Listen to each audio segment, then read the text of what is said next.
Hey, starlight, star bright, will you be my star tonight? It's me, Keisha, and I'm back with last week's Braxton review, season 2, episode 5. So, Towanda has her Bridgerton themed bridal shower, and everybody came in their Amazon costumes because I was thinking about being Queen Charlotte last year for Halloween, and they have all those costumes on Amazon if you want to know. And Tawana looked a mess as always. Yeah, her guests looked better than she did. Her costume was just all over the place, purple hair, and the dress didn't match the hair, didn't go with it at all. Sean looked better than her. Okay. That tells you everything you need to know. How your groom look better than you? He was a co-ed bachelorette, bachelor shower, whatever you want to call it, child. Trina feels it necessary to tell everybody at the soiree and us, the viewers, that she's not wearing any panties. I don't have any panties on. And they were outdoors. And all I could think about is like gnats and mosquitoes flying underneath the hoop skirt and ant crawling up her leg. And I just think that this is me personally. This is my thought process. This is how I personally feel. I don't care what the hell y'all do, but I just think going without underwear is just disgusting. It's just nasty as hell to me. It's disgusting to sit, especially when you have on a skirt, a short skirt at that. I think that it's so disgusting because we as women know when we sit down, a little bit of our vagina, not even a little bit. I'm sitting down right now. Let me see how much is on the, okay, just a little tad bit maybe of your cootie cat is on the seat. But then you got your ass crack on the seat as well. Let's say, for instance, you fart. Did y'all know it is fact that when you fart, you actually release feces? Google it. Yeah.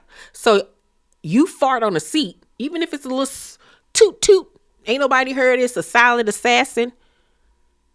Then I got to come in behind you and sit in your feces, bam, your little particles that came out your booty hole.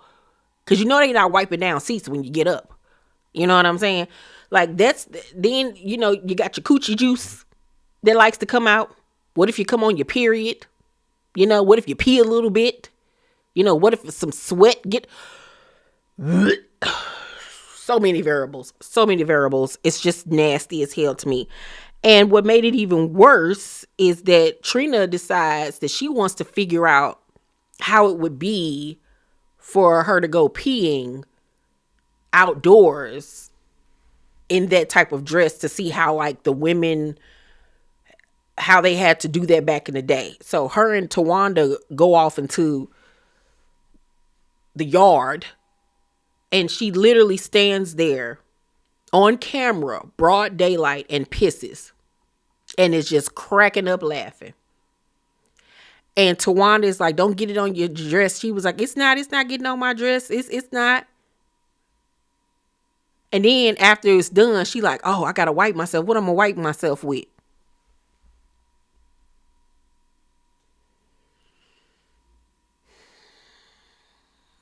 Look pissy. Just disgusting. So you know, even if it didn't drizzle on her, you know, some specks popped on her skin, on her legs.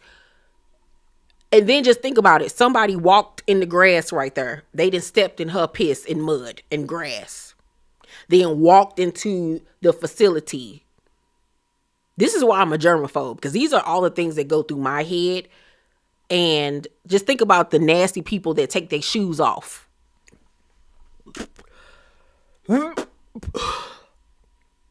Now you walking around with bare feet at this facility. Like, say for instance, you've been dancing all night, your feet start hurting, you take off your shoes, and now you walking around barefooted in pee, mud, everything from outside that other people have brought in.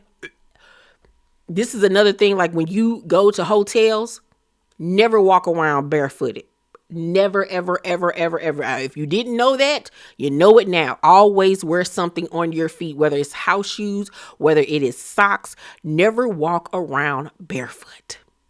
That's generally how you get sick when you go to hotel rooms. And if you don't wipe down the knobs, the door handles, the phone, the remote control, the handles on cabinets and things, anything that you know you are going to touch with your, wipe it down.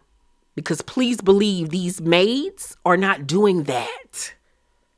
So just think about the person that was just in the room before you, that might have been laying in the bed, jacking off, playing with cootie cats, digging in their nose, digging in their booty hole, anything. Didn't wash their hands, walking. It's all on their remote control. It's all on the handle of the. It's all on the buttons of the. Gross. This is just where my mind goes. Okay, Trina is a nasty, stanky wench. Okay.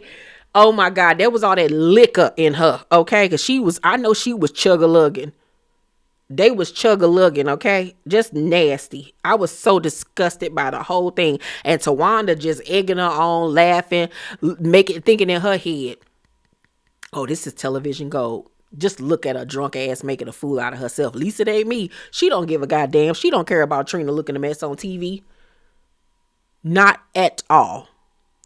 Meanwhile, Tamar is preparing for the tour that she's going on.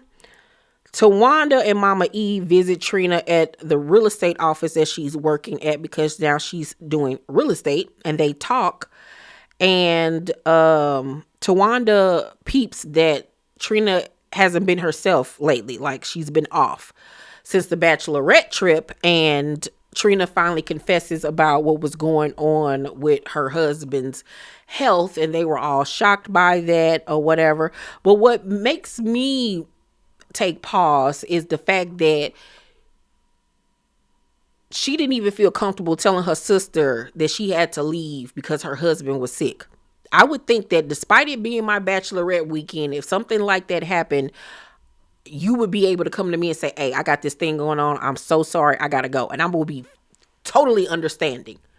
But Trina was so afraid of disappointing her and letting her down or her being mad at her that she didn't even tell her. Like, that's crazy.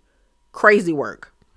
So Toni charters a boat for Towanda since she missed all of the events that she never planned on going to in the first place. But they can't go out because it's too windy. So they decide to go to Mr. Child's to eat. And it's so funny how Toni cannot show up for anything. Lie to her, tell her she gonna come last minute, say she ain't gonna come.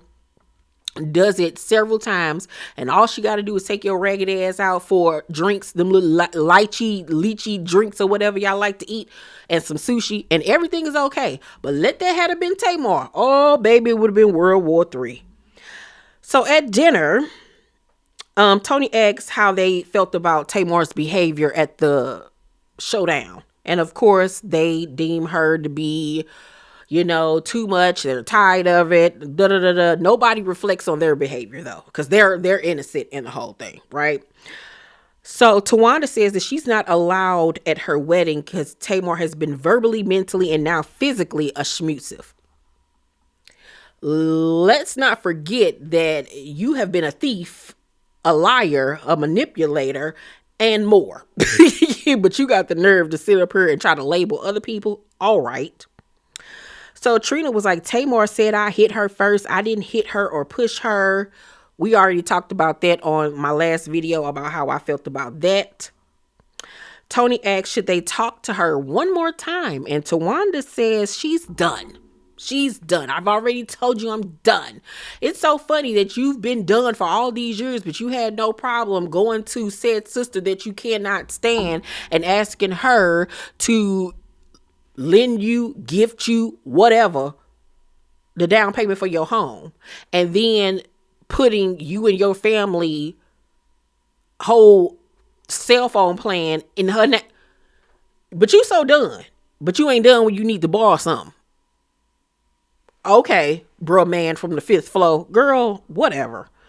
So Tamar has drinks with her friend, and she tells him that everyone makes her feel guilty for leaving her family alone because they're toxic. And they could try. But if you know that you're doing what's best for you, fuck what everybody else thinks and feels, because they aren't the ones that have to deal with it. I've even gone through that with one of my friends, my best friend, who has told me, you need to be more understanding of certain situations and try this and try. You don't get it because you're not in it. Until you're in it, you don't understand it fully. You know what I'm saying? And you got to do what's best for you, because people will drive you crazy and have you in a loony bin, and they done going on with life. Okay. So no, forget all that. I wouldn't feel guilty at all. So the friend says, make an attempt. This is your family. Once again, stop trying to make me make this shit work. I've done it. It can't be fixed. It's not just a one-man show over here. They all have to want to fix it. And that will never happen because they don't think that they've done anything wrong. They think that they are innocent in this situation. So it'll never be fixed until everybody gets on one accord. So Tamar begins to cry and was like, I'm not the worst person in the world. I always come back for y'all to help them. And that is the truth. That's why she's filming that show right then and there, because she needed to help her broke ass sisters, especially Towanda. Don't want to get a job ass Towanda. Marrying a nigga that ain't got no money, Towanda. Bald head scallywag ain't got no hair in the back, Towanda. Milk dud looking ass, Towanda. Hey Bill looking ass, Towanda. Beetle Bailey looking ass, Towanda. Okay? The Rock looking ass, Towanda. Old Denzel Washington looking ass, Towanda. Eddie Murphy in the clumps looking ass, Towanda.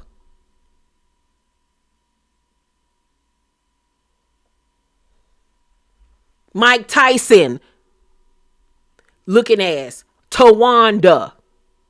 You should have known that bitch wasn't shit when Evelyn named her Towanda. Name a bitch named Towanda that's solid. I'll wait. The name already speaks for itself. Towanda. That bitch already coming out the womb miserable with an attitude, okay? Lying and thieving, all right? Stop. Please stop. Oh, Samuel Jackson and Shaft looking ass, Towanda. Girl, I cannot stand that lady. With all of my soul, I cannot. Because how you bald headed by choice?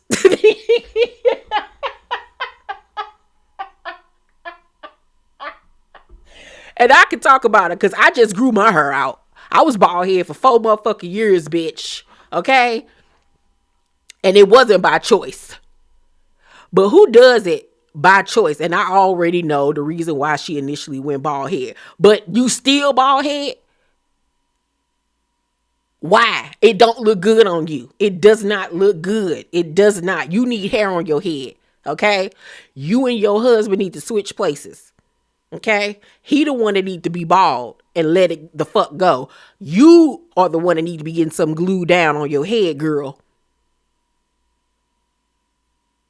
No way should you be walking around here looking like a candy from the movie theater. Like, we should be going to concession stands at AMC and ordering your ass. That's a problem. That's a problem. No. And I'm done with it. I'm over it. This week's episode was a filler episode for me. I don't know where this season is about to go, considering the fact that Tamar isn't even filming with them. So to me, we can wrap this up, because I don't know what we're about to see. I don't care about Tawanda's ghetto ass, Hobby Lobby DIY ass wedding. I do not care about it at all. Okay. So yeah, because this week's episode wasn't about nothing, to be honest with you. It really wasn't about anything. But I'm gonna give this week's episode a D, because there was nothing to really talk about. So y'all let me know what y'all thought about this past week's episode. Let's talk about it down below in the comment section. Please make sure to thumbs up this video, subscribe to my channel, and turn on your post notifications so you know my videos drop. I love you guys, and I will see you all on my next one. Bye.